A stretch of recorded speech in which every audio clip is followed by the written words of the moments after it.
महात्मा आ जाएं तो महाराज माता पिता बच्चों को कहते प्रणाम कर प्रणाम कर, और वो महाराज रो रो के पीछे भागे, रो रो के घर में भागे, मैया पकड़ पकड़ के ले आए।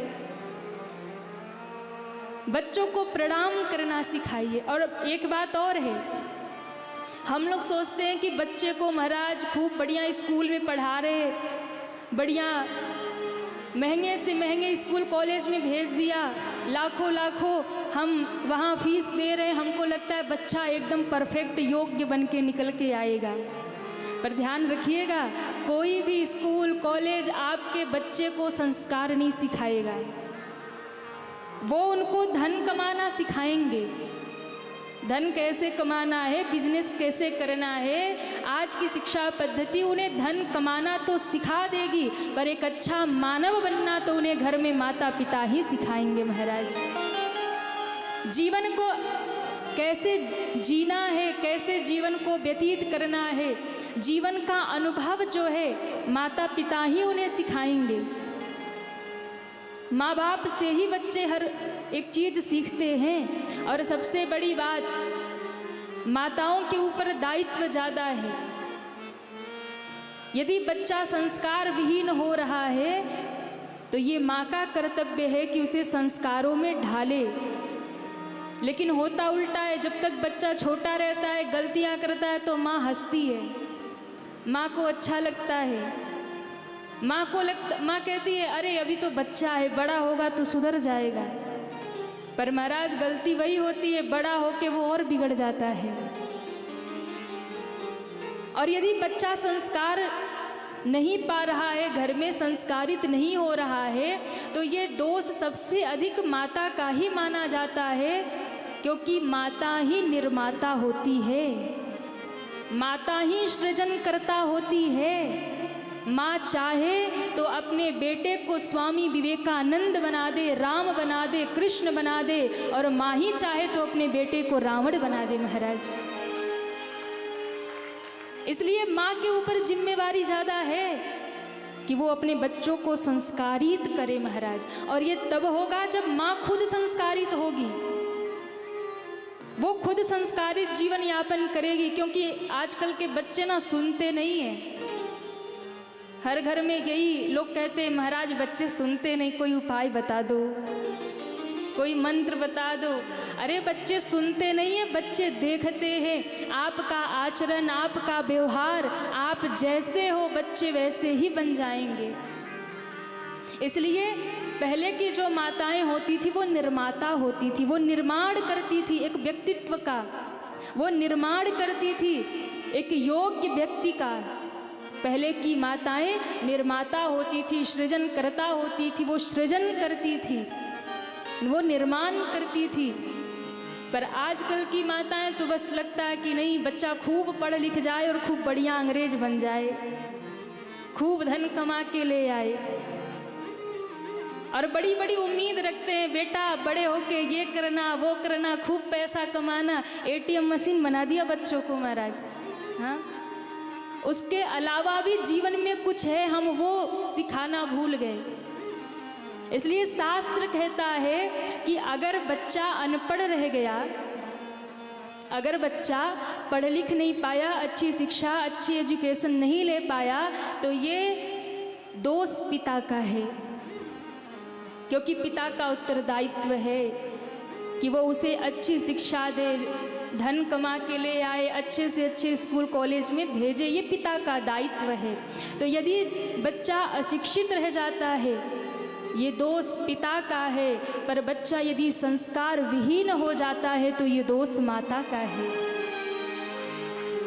इसलिए माताओं आपके कंधे पर अधिक बोझ है, उत्तरदायित्व है। आप अपनी संतानों का निर्माण कैसे कर रही हैं? आपके हाथ में है, या तो राम बना दो या तो रावण बना दो। रावण को रावण बनाने वाले भी उसकी माँ केकसी थी महाराज। मुनि विशर्वा के पास बैठता रावण तो कुछ और ही सुनता, तो माँ तो राक्षसी थी, उसके पास जाता तो वेद विरुद्ध आचरण सिखाती। मामा के पास बैठता तो वो मारो काटो यही सिखाते, अधर्म सिखाते। पिता के पास बैठता तो यज्ञ करना, हवन करना, मंत्र जपना, पूजन करना, संस्कारित होना यही सिखाते। छोटा सा बच्चा बुद्धि कंफ्यूज हो गई। अच्छा, बच्चे जब कंफ्यूज होते हैं ना तो वो माँ के पास जाते हैं, क्योंकि वो माँ को ही बच्चा सब कुछ मानता है बचपन से। वो अलग बात है कि जब माँ के बराबर होता है तो कहता है मम्मी तुम समझती नहीं हो, आजकल की दुनिया ऐसी है वैसी है, तुम जानती नहीं हो, क्योंकि वो आपने उसे दिया ही नहीं जो देना चाहिए था। तो बड़े होके आपको ही कहता है तुम नहीं जानती हो, आजकल का ज़माना ऐसा होता है वैसा होता है, वो समझाता है आपको। इसलिए जब तक बच्चा छोटा होता है तब तक आप उसे समझदार नहीं बनाना चाहती हैं, पर जब वो बड़ा हो जाता है तो वो आपको समझदार नहीं समझता है, वो आपको बुद्धि सिखाने लगता है।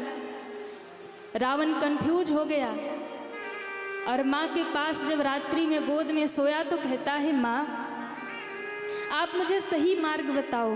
क्यों? पिता के पास जाता हूँ तो वो कुछ अलग बातें बताते हैं, मामा के पास जाता हूँ, नाना के पास जाता हूँ या आपके पास आता हूँ, आप कुछ अलग बातें बताते हैं। मुझे ये बताइए कि वास्तव में जीवन कैसा होना चाहिए, वास्तव में क्या हमें जीवन में धारण करना चाहिए, जो पिता कह रहे हैं या जो मामा और नाना कह रहे हैं। केकसी ने कहा कि बेटा तुम्हारे पिता तो बस ऐसी बात करते हैं, पिता की बात कभी मत सुनना, जो मैं कहती हूँ तुम वही सुनना। और उस केकसी ने रावण को रावण बना दिया महाराज। ये माँ का दोष है, क्योंकि माँ जैसा चाहे वैसा निर्माण कर दे, क्योंकि माँ निर्माता है। बच्चा जब माँ के गर्भ में आता है ना तभी से संस्कार शुरू हो जाते हैं। माँ के गर्भ में ही अभिमन्यु ने सारी विद्या सीख ली थी महाराज, माँ के गर्भ में ही उन्होंने हर एक विद्या जान लिया था। इसलिए माँ का हर एक आचरण, हर एक स्वभाव, हर एक बात बच्चे पर असर डालती है। इसलिए माँ का दायित्व अधिक है, वो बच्चे को संस्कारित करे। भगवान राम ने अपने जीवन से दर्शन कराया। प्रात काल उठ के रघुनाथा, मात पिता गुरु नावई माथा। पर आजकल का जमाना, आजकल के बच्चे प्रातः काल जगते हैं तो माता पिता के चरणों में माथा नहीं डालते हैं, सुबह उठते ही मोबाइल में माथा डालते हैं। पूज्य गुरु जी कभी कभी ऐसे विनोद में कहते हैं कि पहले के बच्चे होते थे तो प्रातः काल उठ के रघुनाथा, मात पिता गुरु नावई माथा। पर आजकल के बच्चे प्रातः काल उठ के रघुनाथा, मोबाइल में नावई माथा। आजकल फोन में ही सारी दुनिया है महाराज, और वहीं से सारे जीवन की सारी दिशा वहीं से मिल रही है, कैसे जीना है। आप आज सोशल मीडिया पे चले जाइए, सुबह सुबह व्हाट्सएप खोलिए, इतने सुविचार आएंगे, इतने सुविचार आएंगे, ऐसा जीवन हो, ऐसा हो, वो हो। और महाराज भेजने वाले के जीवन में देखेंगे तो सबसे ज़्यादा बिगड़ा उसी का जीवन है। जिसको कुछ करना धरना नहीं, वो बैठे बैठे लोगों को 10 सुविचार सुबह आँख खुलते ही भेज देगा गुड मॉर्निंग, फिर अपने जीवन का एक अनुभव बढ़िया भेज देगा।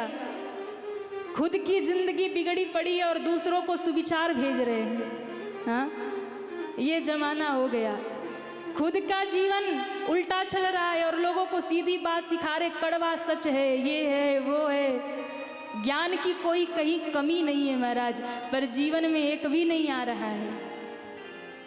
तो कहने का भाव ये है कि बच्चों में संस्कार बचपन से डालना शुरू करिए, और जब बचपन से उनके भीतर संस्कार डालना शुरू करेंगे, उन्हें मंदिर लेकर जाइए, उन्हें कथाओं में लेकर के जाइए। हर कार्य के लिए आपके पास समय होता है, पर जब भगवान की बात आती है तो हम अपने हिसाब से समय निकालते हैं। हाँ, छुट्टी वाले दिन चलेंगे, देखते किसी दिन मौका मिलेगा तो आएंगे। बच्चों को लाइएगा, अरे नहीं नहीं उनकी तो पढ़ाई है, पढ़ने दो, पढ़ने दो, पढ़ते पढ़ते एक दिन आपको ही पढ़ाएगा। इसलिए उन्हें कथा में ले जाइए, उन्हें मंदिर ले जाइए। क्यों? क्योंकि जब वो कथा में जाएंगे, सत्संग में जाएंगे, संतों के पास जाएंगे, वो मंदिर जाएंगे, वो समझ पाएंगे हमारा सनातन क्या है, हमारा धर्म क्या है। आज के बच्चे धर्म को नहीं मानते, आज के बच्चे भगवान को नहीं मानते, और ये दोष माता पिता का है कि वो उन्हें धर्म से नहीं जोड़ रहे हैं। उन्हें अपने सदग्रंथ नहीं पता है, राम कौन है, कृष्ण कौन है, उन्हें नहीं पता है, क्योंकि उन्हें आपने बताया ही नहीं है महाराज। राम जी ने अपने जीवन की मर्यादा का दर्शन कराया। गोस्वामी जी कहते हैं, यह सब चरित कहा मैं गाई, यह सब चरित कहा मैं गाई, अगली कथा सुनहु मन लाई, अगली कथा सुनहु मन लाई। विश्वामित्र महामुनि ज्ञानी, विश्वामित्र महामुनि ज्ञानी, बसहि विपिन शुभयाश्रम जानी, बसहि विपिन शुभयाश्रम जानी, बसहि विपिन शुभयाश्रम जानी, बसहि विपिन शुभयाश्रम जानी, शुभयाश्रम जानी। शुभयाश्रम जानी। बाबा कहते हैं, यह सब चरित कहा मैं गाई, अगली कथा सुनहु मन। ये सब कथा मैंने सुनाई, पर आगे की कथा मन लगा के सुनिए। क्या है कथा? एक महात्मा है जिनका नाम है विश्वामित्र। विश्वामित्र महामुनि ज्ञानी, बसहि विपिन शुभ आश्रम जानी। एक महात्मा है, नाम है विश्वामित्र। कहाँ रहते हैं? तो कहा महाराज, बिहार में एक स्थान पड़ता है बक्सर। बक्सर में रहते हैं बाबा जी, कुटिया है वहीं पे, अयोध्या और जनकपुर के बीच में। और करते क्या हैं? यज्ञ करते हैं, जप करते हैं, तप करते हैं, विश्व मंगल के लिए तप करते हैं महाराज। और जब विश्वामित्र बाबा की कथा आई, बाबा ने कहा कि यज्ञ भी करते हैं, जप भी करते हैं, तप भी करते हैं विश्व मंगल के लिए, पर एक समस्या है कि बाबा का यज्ञ पूरा नहीं होता। पूरा नहीं हो रहा। क्यों? देखत यज्ञ निशाचर धावहि, करहि उपद्रव मुनि दुख पावहि। यज्ञ को देख करके राक्षस दौड़ते हैं, यज्ञ विध्वंस कर देते हैं, क्योंकि रावण का साम्राज्य उत्तर भारत और दक्षिण भारत दोनों जगह रावण का कब्जा था। दोनों जगह राक्षसों को भेज रखा था कि जाओ, कुछ भी हो जाए, धर्म ना करना कोई करने पाए, कहीं यज्ञ ना होने पाए, ज्ञानी को मारो, ध्यानी को मारो, भजनानंदी को मारो। सब रावण के निर्देश हैं। राक्षस रहते हैं सुबाहु, मारीच, ताड़का। यज्ञ का धुआं आकाश में जाता है, राक्षस दौड़ते हैं, यज्ञ विध्वंस कर देते हैं। विश्वामित्र बाबा दुखी हो जाते हैं और कहते हैं, एक दिन बड़ी चिंता हो गई। गाधी तने मन चिंता व्यापी, हरि बिनु मरहि न निशाचर पापी। एक दिन बाबा विश्वामित्र बड़ी चिंता में बैठे हैं। शिष्यों ने पूछा कि बाबा आप चिंता में हैं? गाधी तने मन चिंता व्यापी, बड़ी चिंता में बैठे हैं। पर गुरुदेव आप तो कहते हैं कि कभी चिंता करनी ही नहीं चाहिए। जीव को तो भगवान का चिंतन करना चाहिए। चिंता तो भगवान करते हैं अपने भक्तों की, पर आप चिंता क्यों कर रहे हैं? कहा बेटा आज चिंता करने का समय आ गया है। चिंता क्यों हो रही है? मैं विश्व मंगल के लिए यज्ञ करता हूँ, मेरा यज्ञ पूरा नहीं हो रहा। इस पूरे क्षेत्र में सुबाहु, मारीच और ताड़का का आतंक है, पर चिंता का विषय ही तो है कि ना तो एक तरफ दशरथ जी का राज्य है, एक तरफ जनक जी का राज्य है, पर ना तो दशरथ जी को चिंता है ना जनक जी को चिंता है। ना तो दशरथ जी आगे बढ़ते हैं ना जनक जी आगे बढ़ते हैं। और आज ये जो राक्षसों का आतंक है, ये आक्रमण है, ये संस्कृति पर आक्रमण है। इसलिए आज जनकपुर रहने वाला अवध नहीं जा पाता, अयोध्या रहने वाला जनकपुर नहीं जा पाता है, यज्ञ पूरा नहीं हो पाता है। जो भी इस मार्ग से जाता है राक्षस उन्हें मारकर खा जाते हैं, हड्डियों के ढेर लगे हैं, गंगा यमुना के देश में रक्त की धाराएं बह रही हैं, पर किसी को चिंता नहीं है। संस्कृति खतरे में है पर किसी को चिंता नहीं है।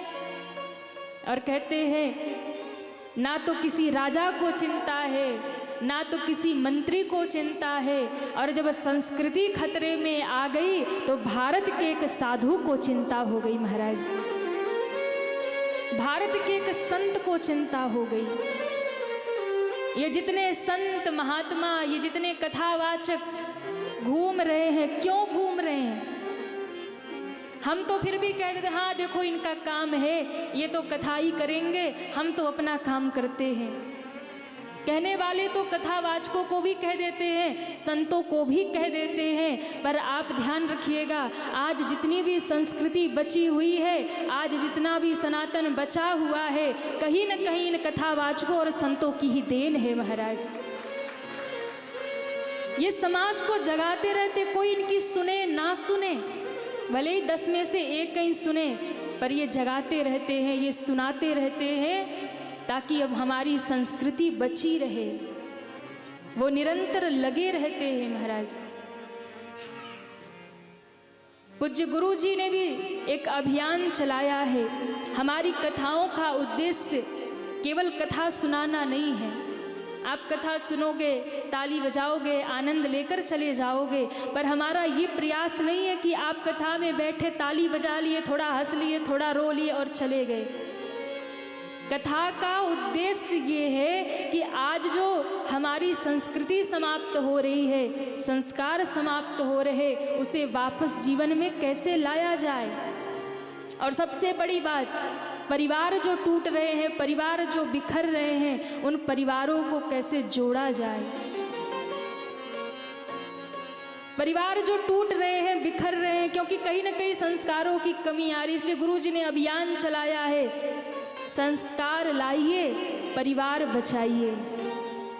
क्योंकि जब तक परिवारों में संस्कार नहीं आएगा तब तक परिवार बचने वाला नहीं।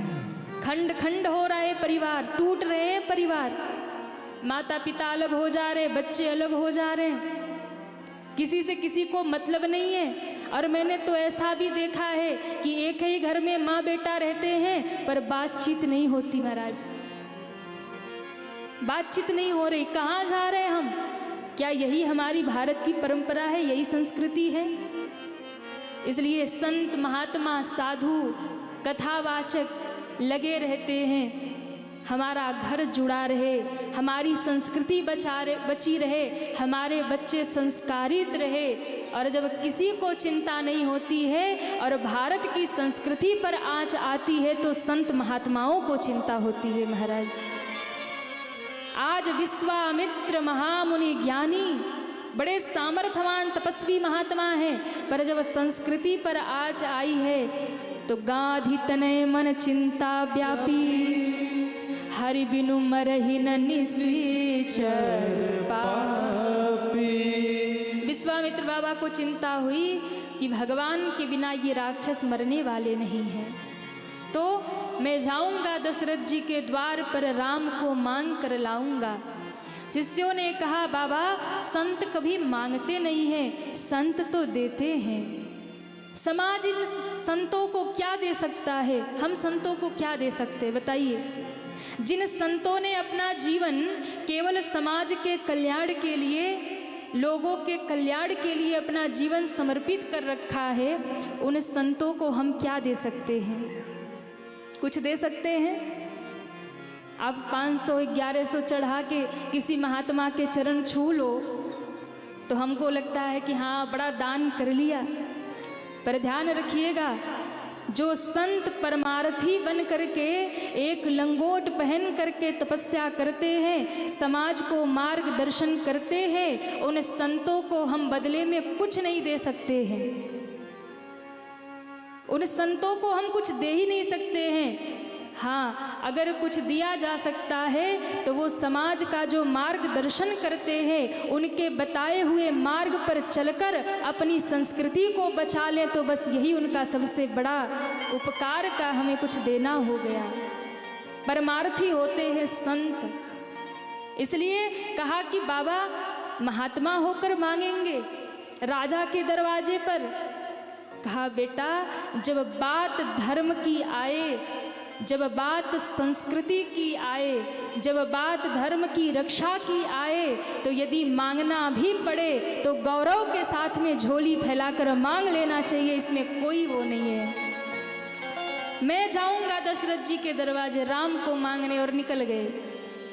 और जब निकले हैं अयोध्या बड़ी दूर, रास्ता बहुत लंबा, सोचते जा रहे कब पहुंचूंगा। और जब सोचने लगे कि रास्ता दूर है, बीत नहीं रहा, तो मन ही मन भगवान का कीर्तन गाना शुरू कर दिया। आप कभी लंबी यात्रा पर जाए ना, और आपको लगे कि समय बीत नहीं रहा। किसी लंबी यात्रा पे जाइए और आपको लगे कि समय बीत नहीं रहा, तो उस टाइम एक काम करिएगा, जब आपको लगे रास्ता लंबा हो रहा, समय बीत नहीं रहा, मन नहीं लग रहा, तो उसी समय मन ही मन राम जी का कीर्तन शुरू कर दीजिए। रास्ता कब बीतेगा पता ही नहीं चलेगा। विश्वामित्र बाबा ने गाना शुरू कर दिया, अरे जाना है राम की नगरिया हो रामा, सवेरे सवेरे जाना है राम की नगरिया हो रामा, सवेरे सवेरे जाना है राम की नगरिया हो रामा, सवेरे सवेरे जाना है राम की नगरिया हो रामा, सवेरे सवेरे सवेरे सवेरे सवेरे सवेरे। जरा उठाइए दोनों हाथों को और तालियां बजाते हुए, हरि बोल। जय हो। श्री हरि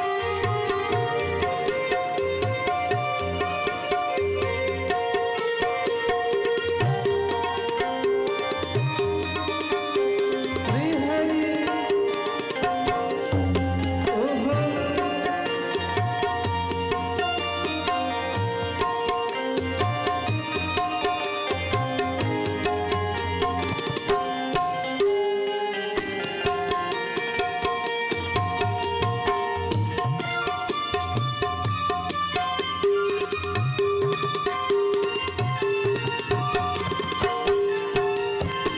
श्री हरि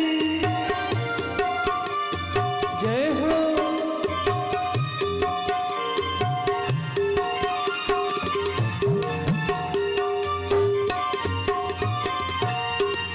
और भगवान की नगरिया तो जाना है, पर कैसे जाए? मन के मनाते चला, प्रेम के लगा के चला, मन के मनाते चला, प्रेम के लगा के चला, मन के मनाते चला, प्रेम के लगाते चला, मनाते चला, प्रेम के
राम जी को पाना है तो भैया संसार का काम तो छोड़ना पड़ेगा ही पड़ेगा। अब आप लोगों ने अपना काम धंधा छोड़ा तब तो यहाँ बैठे हो, पर जो दुनियादारी में लगा है, हाय हाय में लगा है, वो कहाँ यहाँ पहुँच पाए। हाँ, इसलिए मोह अभिमान छोड़ा संसार, क्या छोड़ना है? संसार छोड़ देंगे आप लोग? छोड़ देंगे? अभी तो 4 ही दिन कथा सुनी है, कितने लोग संसार छोड़ देंगे? नहीं, अरे महाराज माया कहाँ छोड़ने वाली है। चलो 9 दिन के लिए छोड़ दिया, यही बहुत है महाराज। हाँ, अपने लिए ताली बजा लो जम के। 9 दिन के लिए छोड़ा, यही बहुत है। और ठाकुर जी कहते हैं क्या?